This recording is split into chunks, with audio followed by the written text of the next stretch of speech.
തീർച്ചയായും സേതുലക്ഷ്മി, ആ ആശങ്ക ഒരുപക്ഷെ കണ്ണൂരിനെ സംബന്ധിച്ചിടത്തോളം ഒരു ദുഃഖത്തിൻ്റെ ഒരു സാഹചര്യം നൽകുന്നുണ്ട് എന്നുള്ളതാണ്. ഞാൻ നേരത്തെ പറഞ്ഞ ധർമ്മടം സ്വദേശിയായ വിശാൽ കൃഷ്ണൻ ഗുരുതരമായ പരിക്കുകളോടെയാണ് ആശുപത്രിയിൽ തുടരുന്നത് എന്നതാണ് നമുക്ക് മനസ്സിലാക്കാൻ സാധിക്കുന്നത്. നമ്മൾ അന്വേഷിച്ചപ്പോൾ ലഭിക്കുന്ന വിവരം അങ്ങനെയാണ്. വിശാൽ കൃഷ്ണൻ ആശുപത്രിയിൽ പരിക്കുകളോടെ തുടരുമ്പോഴും അദ്ദേഹത്തിൻ്റെ നില ഗുരുതരമാണ് എന്ന രീതിയിലുള്ള വിവരങ്ങൾ നമുക്ക് ലഭിക്കുന്നുണ്ട്. അത്തരത്തിൽ മറ്റാരെങ്കിലും ഉണ്ടോ എന്നുള്ള കാര്യങ്ങളാണ്. കാരണം ഇനിയും തിരിച്ചറിയാനുള്ള ആളുകൾ അവരിൽ മലയാളികൾ ഉണ്ടാകാനുള്ള സാധ്യതയുണ്ട്. അവർ ഏത് നാട്ടുകാരാണ്, ഏത് ജില്ലക്കാരാണ് എന്നുള്ളതാണ് ഒരുപക്ഷെ അറിയാനുള്ളത്. ഞാൻ ഈ പറഞ്ഞതുപോലെ അടുത്ത ബന്ധുക്കളോ സുഹൃത്തുക്കളോ ഒന്നും ഇല്ലാത്ത ഒരു സാഹചര്യമുള്ള ആളുകളും ഉണ്ടാവാം. അങ്ങനെയുള്ള ആളുകളെ ആവാം തിരിച്ചറിയാൻ വൈകുന്നത്. ഏതായാലും ഉദ്യോഗസ്ഥരുടെ കൂടി ഇടപെടലോട് അത് സാധ്യമാകുമ്പോഴായിരിക്കും നമുക്ക് അക്കാര്യത്തിൽ എന്താണ് ഒരു കൃത്യത എന്ന് മനസ്സിലാക്കാൻ സാധിക്കുക. സേതുലക്ഷ്മി. ശരി നിഖിൽ, എന്താണെങ്കിലും അത്യന്തം ദാരുണമായ ഒരു സംഭവം തന്നെയാണ് ഉണ്ടായിരിക്കുന്നത്. കുവൈറ്റിലെ തൊഴിലാളി ക്യാമ്പിലെ തീപിടുത്തത്തിൽ മരണസംഖ്യ ഉയരുകയാണ്. 13 മലയാളികളാണ് മരിച്ചത്. ഇന്നലെ ഉണ്ടായ ദുരന്തത്തിൽ 49 പേർക്കാണ് ഇതുവരെ ജീവൻ നഷ്ടപ്പെട്ടത്. അതിൽ 40 പേരും ഇന്ത്യക്കാരാണ്. ഇവരിലാണ് 13 മലയാളികൾ. മരിച്ചവരുടെ കുടുംബങ്ങൾക്കൊക്കെ വിവരങ്ങൾ ലഭിച്ചിട്ടുണ്ട്. മൃതദേഹം എത്രയും വേഗം നാട്ടിലെത്തിക്കാനുള്ള നടപടിക്രമങ്ങളും തുടരുകയാണ്. ഗോകുലിലേക്ക് പോകുന്ന ഒരിക്കൽ കൂടി കോട്ടയത്ത് നിന്ന് ഗോകുൽ, ഈ മരിച്ചവരുടെ കുടുംബങ്ങളുടെ അവസ്ഥ അത് നമുക്ക് മനസ്സിലാക്കാം എന്നുള്ളതേ ഉള്ളൂ. കാരണം നമുക്ക് പോലും ഇവരെ ഒന്നും കണ്ടിട്ടും കേട്ടിട്ടുമില്ല എങ്കിൽ കൂടി നമുക്ക് പോലും ഇതൊന്നും താങ്ങാൻ പറ്റുന്ന ഒരു വിഷമമല്ല. അത്രയേറെ ഒരു തകർന്ന അവസ്ഥയിലാണ് എല്ലാവരും, പ്രത്യേകിച്ച് മലയാളികൾ. ഈ ഒരു അവസ്ഥയിൽ ഇവരുടെ കുടുംബങ്ങളുമായി മറ്റുള്ളവരൊക്കെ ബന്ധപ്പെട്ടിട്ടുണ്ടോ? അവിടെ നിന്ന് ആരെങ്കിലുമൊക്കെ ബന്ധപ്പെട്ടിട്ടുണ്ടോ? ഒപ്പം ഈ മരിച്ചവരുടെ ബന്ധുക്കൾ ആരെങ്കിലും ഈ അവിടേക്ക്, അതായത് കുവൈറ്റിലേക്ക് പോയിട്ടുണ്ടോ? അങ്ങനെ എന്തെങ്കിലും സൂചനകൾ വരുന്നോ? സേതുലക്ഷ്മി, എടുത്തു പറയേണ്ട കാര്യം, ഈ 2 ചെറുപ്പക്കാരും നാട്ടിലേറെ സജീവമായിട്ട് നിന്നിരുന്ന 2 ചെറുപ്പക്കാരാണ്. സ്റ്റെഫിനായാലും അതോടൊപ്പം തന്നെ ഇത്തിത്താനം സ്വദേശിയായിട്ടുള്ള ശ്രീഹരി ആയാലും നാട്ടിലെ എല്ലാ പരിപാടികൾക്കും അല്ലെങ്കിൽ എല്ലാ കൂട്ടായ്മകളിലും അംഗങ്ങളായിട്ടുള്ള ആളുകളായിരുന്നു ഇവർ 2 പേരും എന്നുള്ളത് തന്നെയാണ്. അതുകൊണ്ട് തന്നെ നാട്ടുകാർക്കും ഇവരുടെ വിയോഗം ഒരു തീരാവേദനയായിട്ട് മാറിയിരിക്കുകയാണ്. ഈ വിവരം അറിഞ്ഞത് മുതൽ ഈ 2 വീടുകളിലേക്കും നാട്ടുകാർ വലിയ രീതിയിൽ രാവിലെ മുതൽ തന്നെ എത്തിച്ചേർന്നുകൊണ്ടിരിക്കുകയാണ്. കൂട്ടുകാരും അതോടൊപ്പം തന്നെ നാട്ടിലുള്ള മുതിർന്ന ആളുകളും ഒക്കെ തന്നെ അവരുടെ ആ ഒരു ദുഃഖവാർത്ത അറിഞ്ഞുകൊണ്ട് ആ വിയോഗത്തിൽ പങ്കുചേരുന്നതിനായിട്ട് എത്തിക്കൊണ്ടിരിക്കുകയാണ്. നമ്മൾ നിൽക്കുന്നത് ഇത്തിത്താനത്ത് ശ്രീഹരിയുടെ വീട്ടിലാണ്. ശ്രീഹരിയുടെ ബന്ധുവായിട്ടുള്ള ചേട്ടനുണ്ട്, പ്രസാദ് ചേട്ടൻ. പ്രസാദ്, നിങ്ങൾ ഈ വിവരം എപ്പോഴാണ് അറിഞ്ഞത്? ഞങ്ങൾ രാവിലെയാണ് അറിഞ്ഞത്. എന്നെ പത്രത്തിലെ ന്യൂസിലില്ലായിരുന്നു. അപ്പോൾ പത്രത്തിൽ കണ്ടപ്പോഴത്തേക്കിനെ കോട്ടയംകാരൻ പാമ്പാടി ഒരാളേ ഉള്ളൂ. പിന്നെ ഇവിടുന്ന് വിളിച്ച് പറഞ്ഞാണ് നമ്മളറിഞ്ഞപ്പോൾ 9 മണിയോളമായി. ഈ പയ്യൻ പോയിട്ട് ഒരാഴ്ച ആയിട്ടുള്ളല്ലേ? അത് ഇപ്പോഴാണ്, രാവിലെയാണ് അറിയുന്നത്. ഇപ്പം ഇവൻ നാട്ടിലുണ്ടെന്നാണ് നമ്മൾ അറിഞ്ഞിരുന്നത്. ഇവൻ കഴിഞ്ഞ ബുധനാഴ്ചയാണ് പോയത്. ഇപ്പോൾ ഒരാഴ്ച ആയുള്ളൂ പോയിട്ട്. അതൊക്കെ രാവിലെയാണ് അറിയുന്നത്. ഈ വീട്ടിലുള്ള അമ്മ സഹോദരന്മാരൊക്കെ ഉണ്ട്, അവരുടെയൊക്കെ ഒരു മാനസികാവസ്ഥ ഇപ്പോൾ എങ്ങനെയാണ്? ഞാൻ സംസാരിച്ചില്ല, ഞാൻ കയറി കണ്ടതേ ഉള്ളൂ. എല്ലാവരും പ്രയാസത്തിലാണ് എന്നുള്ളതല്ല, എന്താ പറയാൻ വരും. പയ്യൻ ഈ നാട്ടിലൊക്കെ വളരെ സജീവമായി നിന്നിരുന്നൊരു പയ്യനാണ്. അവൻ എല്ലാ കാര്യങ്ങളിലും 3 പേരും ഇതെല്ലാ കാര്യങ്ങളിലും ഒരുപോലെ നിൽക്കുന്ന പിള്ളേരാണ്. ഈ അച്ഛനുമായിട്ട് ഫോണിൽ ബന്ധപ്പെടാൻ സാധിക്കുന്നുണ്ടല്ലോ? എന്നെ ഉണ്ണിച്ചേട്ടനായിട്ട് അന്ന് ഇപ്പോൾ സംസാരിച്ചിട്ട് തന്നെ 1-2 മാസമായി. എൻ്റെ ചേട്ടനാണ്. കണ്ടിട്ട് തന്നെ അന്ന് കഴിഞ്ഞ അവധിക്ക് വന്നപ്പോൾ കണ്ടതേ ഉള്ളൂ. പിന്നെ കണ്ടിട്ടുമില്ല. അങ്ങനെ ഇടയ്ക്കൊക്കെ വിളിക്കും, അത്രേ ഉള്ളൂ. അല്ല, ഇപ്പോൾ ഈ അപകടം ഉണ്ടായതിനു ശേഷം അച്ഛൻ വിളിച്ചിട്ടില്ല. ഇത് കൊണ്ടുവരുന്നതിൻ്റെ വല്ല കാര്യങ്ങളൊക്കെ ആയിട്ടുള്ള എന്തായാലും ഒന്നും പറഞ്ഞില്ല, അതിനെപ്പറ്റി ഒന്നും ചോദിച്ചില്ല. എന്തായാലും അത് തന്നെയാണ് സേതുലക്ഷ്മി. അവർ കൂടുതൽ വിവരങ്ങൾ അവർക്കും ലഭ്യമായിട്ടില്ല. ഇന്നലെ രാത്രിയോട് കൂടിയിട്ടാണ് ഈ വിവരം ഇവർ അറിയുന്നത്. എന്തായാലും ഈ ശ്രീഹരിയുടെ അച്ഛൻ അവിടെ ഉണ്ട്, കൂടെ ഉണ്ട് എന്നുള്ളത് തന്നെയാണ് ഏറെ ആശ്വാസകരം.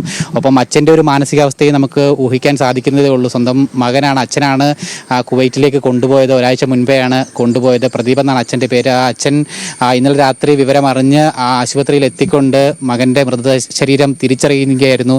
അല്ലെങ്കിൽ അത് ശ്രീഹരി തന്നെയാണ് എന്ന് അച്ഛനാണ് സ്ഥിരീകരിച്ചത്. അറിയുന്നത്. അതിനുശേഷം അച്ഛൻ്റെ മാനസികാവസ്ഥ വളരെ വിഷമകരമായിരിക്കുമെന്ന് നമുക്ക് ഊഹിക്കാൻ സാധിക്കും. അച്ഛൻ എന്തായാലും ഇന്ന് വൈകിട്ടോടുകൂടി നാട്ടിലേക്ക് തിരികെ മടങ്ങുമെന്നാണ് അറിയുന്നത്. ഒപ്പം അതിനുശേഷമായിരിക്കും ബാക്കി ശ്രീഹരിയുടെ ശരീരം നാട്ടിലേക്ക് കൊണ്ടുവരുന്ന അടക്കമുള്ള കാര്യങ്ങളിൽ കൂടുതൽ തീരുമാനമുണ്ടാവുക എന്നാണ് നമുക്കിപ്പോൾ ലഭിക്കുന്ന വിവരമനുസരിച്ച് പറയാനായിട്ട് സാധിക്കുന്നത്. സമാന സാഹചര്യം തന്നെയാണ് കോട്ടയം പാമ്പാടിയിലുള്ള സ്റ്റീഫൻ്റെ വീട്ടിലും. സ്റ്റീഫൻ്റെ അച്ഛൻ ഞാൻ മുമ്പ് സൂചിപ്പിച്ചതുപോലെ തന്നെ ക്യാൻസർ രോഗബാധിതനായിട്ട് ഏറെ നാളായിട്ട് ചികിത്സയിൽ കഴിയുന്ന ഒരു വ്യക്തിയാണ്. ഒപ്പം 2 സഹോദരന്മാരായിരുന്നു ഉണ്ടായിരുന്നത്. അതിലൊരു സഹോദരൻ, രണ്ടാമത്തെ സഹോദരൻ കുവൈറ്റിൽ തന്നെ ഉണ്ടായിരുന്നു എന്നുള്ളതും ഒരു ചെറിയ ആശ്വാസം നൽകുന്ന ഘടകമാണ്. അവിടെയും സഹോദരൻ എത്തി സ്റ്റെഫിൻ്റെ മൃതദേഹം തിരിച്ചറിഞ്ഞിട്ടുണ്ടായിരുന്നു. ആ സഹോദരനും അടുത്ത ദിവസങ്ങളായിട്ട് നാട്ടിലേക്ക് എത്തും അതിൻ്റെ ബാക്കി കാര്യങ്ങൾ നടത്തുന്നതിന് വേണ്ടി എന്നാണ് നമുക്ക് മനസ്സിലാക്കാനായിട്ട് സാധിക്കുന്നത്. ഒപ്പം സ്റ്റെഫിൻ ഞാൻ മുമ്പ് സൂചിപ്പിച്ചതുപോലെ തന്നെ വാടക വീട്ടിലാണ് താമസിക്കുന്നത്. കഴിഞ്ഞ ഏതാനും വർഷങ്ങളായിട്ട് സ്വന്തമായിട്ടൊരു വീട് അവിടെ സമീപം പണി തീർത്തുകൊണ്ടിരിക്കുകയായിരുന്നു. പണി അവസാന ഘട്ടത്തിലാണ്. ഈ വീടിൻ്റെ ഗൃഹപ്രവേശനം നടത്താൻ വേണ്ടി ഓഗസ്റ്റിൽ നാട്ടിലേക്ക് വരാനിരുന്നതാണ് സ്റ്റെഫിൻ.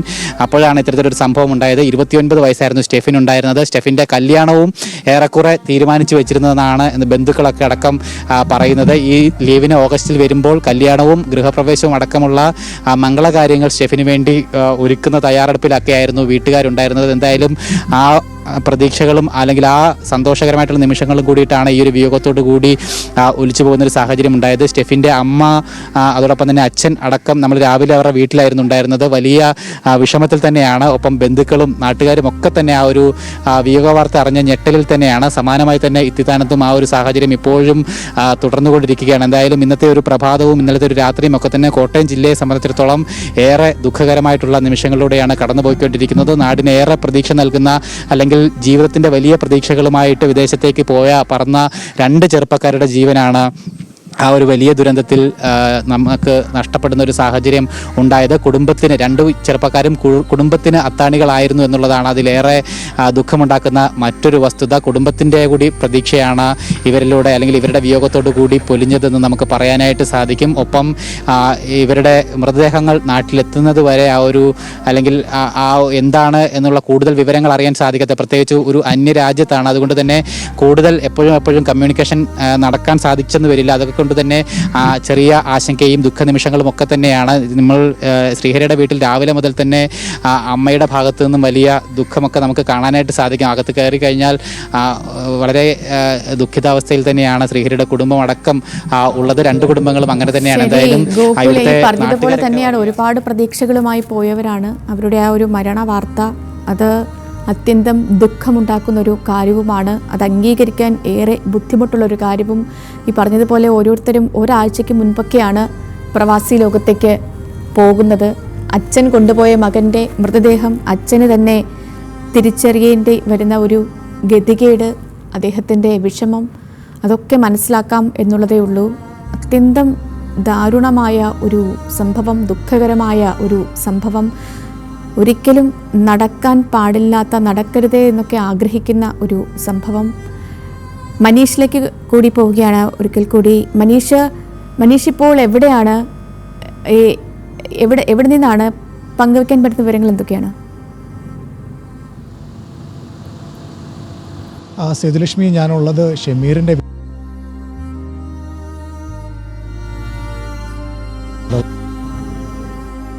ാണ് കുവൈത്തിലേക്ക് ജോലി സംബന്ധമായി പോകുന്നത്. 9 മാസം മുമ്പാണ് നാട്ടിലെത്തി മടങ്ങിയത്. 1.5 വർഷമേ ആയിട്ടുള്ളൂ ഷമീറിന് വിവാഹം കഴിഞ്ഞിട്ട്. ഷമീർ സ്വന്തമായി ഒരു വീട് വെക്കുന്നതിന് വേണ്ടിയുള്ള തയ്യാറെടുപ്പിലായിരുന്നു. അതിനുള്ള സ്ഥലമെല്ലാം എടുത്ത് ഇപ്പോൾ ഷമീർ താമസിക്കുന്നതിൻ്റെ തൊട്ടടുത്ത് തന്നെ വീട് വെക്കാനുള്ള എല്ലാ ഒരുക്കങ്ങളും തയ്യാറാക്കിക്കൊണ്ടിരിക്കുന്ന വേളയിലാണ് ഇത്തരത്തിലുള്ളൊരു അനിഷ്ട സംഭവം ഉണ്ടാകുന്നതും അദ്ദേഹത്തിന് ജീവൻ നഷ്ടമാകുന്നതും.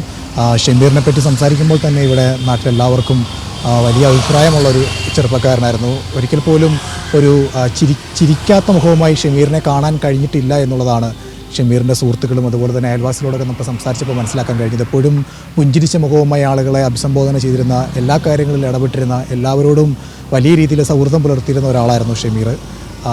ഇനിയിപ്പോൾ ഷമീറിൻ്റെ മൃതശരീരം എങ്ങനെ നാട്ടിലേക്ക് എത്തിക്കാൻ കഴിയുമെന്നുള്ള ചിന്തയിലാണ് ഈ കുടുംബവും അതുപോലെ തന്നെ നാട്ടുകാരും. അപ്പോൾ ഇതിൽ നിന്ന് സംസാരിച്ചപ്പോൾ നമുക്ക് മനസ്സിലാക്കാൻ കഴിഞ്ഞത് നോർക്കയായും അതുപോലെ തന്നെ കുവൈത്തിലുള്ള പ്രവാസി സംഘടനകളുമായിട്ടും ഇവിടുന്ന് ബന്ധപ്പെട്ടിട്ടുണ്ട്. അപ്പോൾ അവിടുന്ന് നൽകിയ വിവരം അനുസരിച്ച് മനസ്സിലാക്കാൻ കഴിയുന്നത് ഈ മരണങ്ങൾ ആരൊക്കെയാണ് മരിച്ചത് എന്നുള്ള കാര്യത്തിൽ കുവൈത്തിൻ്റെ ഭരണകൂടം ഒരു ഔദ്യോഗിക സ്ഥിരീകരണം ഇനിയും നടത്തിയിട്ടില്ല.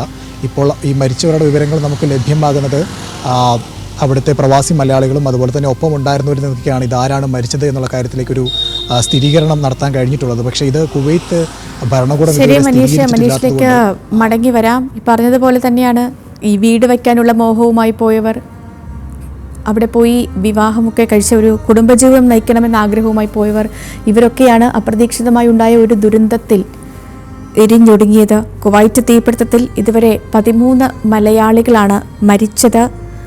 49 പേരാണ് ആകെ മരണസംഖ്യ. ഇതിൽ 40 പേരും ഇന്ത്യക്കാരാണ്. പ്രധാനമന്ത്രി നരേന്ദ്രമോദി മരിച്ചവരുടെ കുടുംബത്തിന് 2 ലക്ഷം രൂപ സഹായധനം പ്രഖ്യാപിച്ചു. പലരുടെയും ആരോഗ്യനില ഇനിയും ഗുരുതരമായി തുടരുകയാണ്. അങ്ങനെയെങ്കിൽ മരണസംഖ്യ ഇനിയും ഉയരാനാണ് സാധ്യത.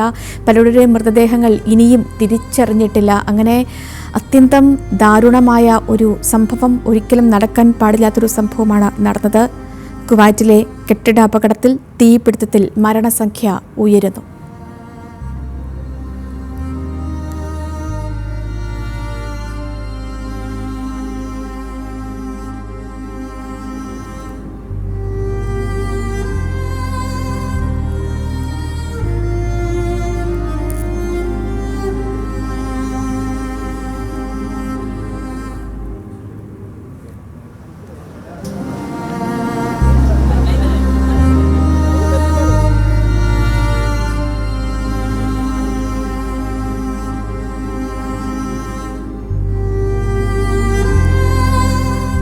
ഇപ്പോൾ കുവൈറ്റിൽ തീപിടുത്തത്തിൽ മരിച്ച ആകാശിന്റെ വീട് ആരോഗ്യമന്ത്രി വീണ ജോർജ് സന്ദർശിക്കുകയാണ്.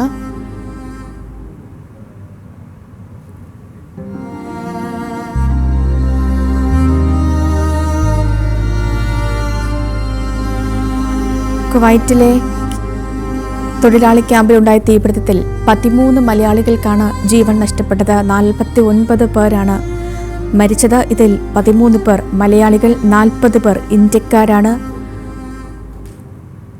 മരിച്ചവരെ തിരിച്ചറിഞ്ഞിട്ടുണ്ട്. പലരുടെയും ആരോഗ്യനില കൂടുതൽ ഗുരുതരമായി തുടരുന്നു.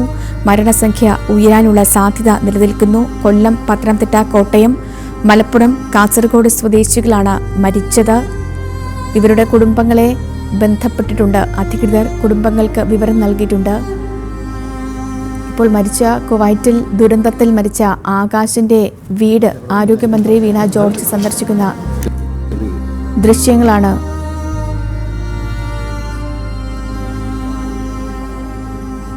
നമ്മൾ കണ്ടത്.